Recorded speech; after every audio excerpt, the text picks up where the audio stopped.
He was a leader with vision. His every action was transparent and he worked with integrity and succeeded.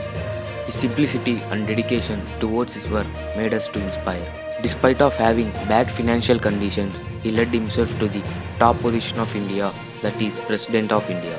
Not only he was a scientist, rather he was a teacher who wanted to guide the youth of India. He is none other than APJ Abdul Kalam. Hi friends, you are watching Winky's Knowledge. In this video, we will know the life story of Missile Man of India.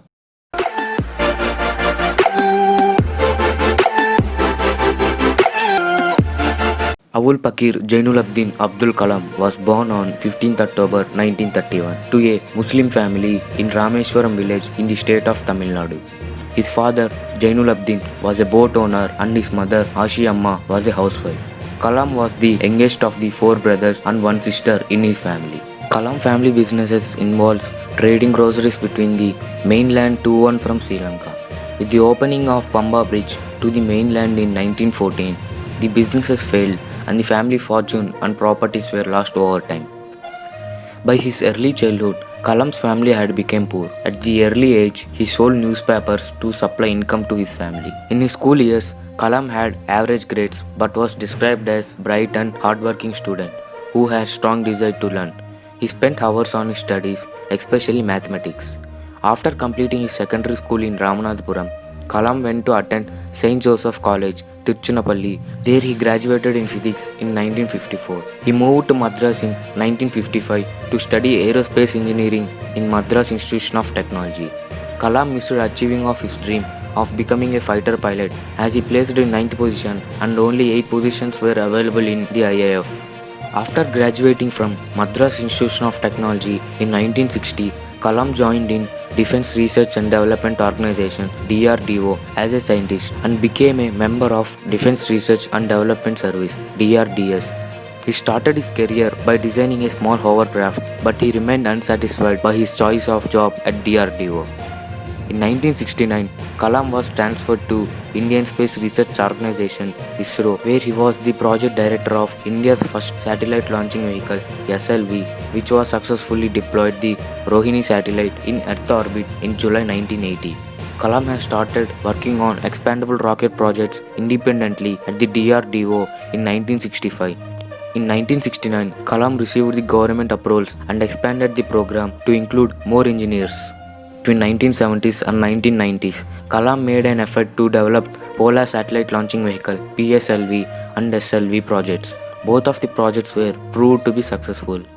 In 1970s, Kalam also directed two projects, Project Devil and Project Valiant, which sought to develop ballistic missiles from the technology of successful SLV program. Despite of disapproval of Union Cabinet, Prime Minister Indira Gandhi allotted secret funds for these aerospace projects through her powers. Kalam played an important role convincing the Union Cabinet for the aerospace projects. His research and educational leadership brought him prestige in 1980s, which promoted the government to initiate an advanced missile program under his dictatorship. Dr. R. Venkatramana, who worked as defense minister, was instrumental in getting the cabinet approval for allocating 3.9 billion rupees for this mission, which was named as Integrated Guided Missile Development Program, and appointed Kalam as chief executive.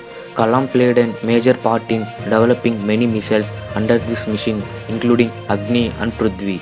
Kalam served as Chief Scientific Advisor to the Prime Minister and Secretary of Defence Research and Development Organization DRDO from July 1992 to December 1999. In 1998, along with cardiologist Somaraju, Kalam developed a low-cost stent named Kalam Raju stent. In 2012, this DO designed a rugged tablet computer for healthcare in rural areas, which named as Kalam Raju tablet. On 10th June 2002, the National Democratic Alliance (NDA), which was in power at that time, expressed that they would nominate Kalam for the post of president, and both Samajwadi Party and National Congress Party supported for Kalam.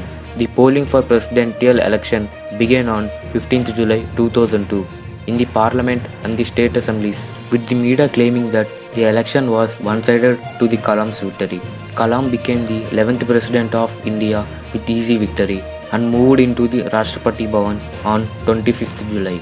He served as president from 25th July 2002 to 25th July 2007.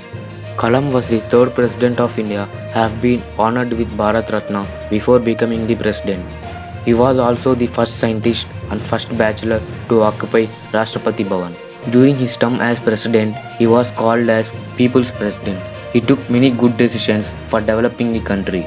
At the end of his term, on 20 June 2007, Kalam expressed his willingness to consider a second term. Some of the parties were interested in proposing their candidate, but later after he dropped from presidency race. After leaving office, Kalam became a visiting professor at many universities. He taught information technology at the International Institute of Information Technology, Hyderabad. In May 2012, Kalam launched a program for the youth of India called What Can I Give Movement with the central theme of defeating corruption. On 27 July 2015, Kalam traveled to Shillong to deliver a lecture on creating livable planet Earth in the Indian Institute of Management, Shillong. While he was climbing the flight stairs, he experienced some discomfort but was able to enter the auditorium after a brief rest. At around 6:35 pm, only 5 minutes into his lecture, he was collapsed. He was rushed to the nearby Bethany Hospital in critical condition. Kalam was confirmed death of sudden cardiac arrest at 7:45 pm. Following his death, Kalam's body was airlifted from Shillong to Guwahati. From there it was flown to New Delhi on the morning of 20th July. On 29th July, Kalam's body, wrapped in Indian flag, was taken to Palama Air Base and flown to Madurai. After a brief ceremony, Kalam's body was taken to his hometown, Rameswaram. On 30 July 2015, over 4 lakh people attended the ceremony, including the Prime Minister and the Governor of Tamil Nadu and the Chief Ministers of Karnataka, Kerala and Andhra Pradesh. Prime Minister Narendra Modi said that Kalam's death is a great loss to scientific community. After Kalam's death, DRDO built Dr. APJ Abdul Kalam National Memorial in his hometown Rameswaram, Tamil Nadu. It was inaugurated by Prime Minister Narendra Modi. It displays the all replicas of rockets and missiles which Kalam had worked with it. Kalam used to write many books and documentaries. In his book India 2020, Kalam had an action plan of developing India into a knowledge superpower and develop the nation by the year 2020. Some of the popular books are Wings of Fire, India 2020, Mission India by APJ Abdul Kalam, Target 3 Billion, My Journey and many more. Kalam received 7 honor doctorates from 40 universities. The Government of India honored with him Padma Bhushan in 1981 and the Padma Vibhushan in 1990 for his work with ISRO and DRDO and his role as scientific advisor to the government. In 1997, Kalam received Bharat Ratna for his contributions to scientific research and modernization of defense technology in India. Several educational and scientific institutions and other locations were renamed or named in honor of Kalam for following his death.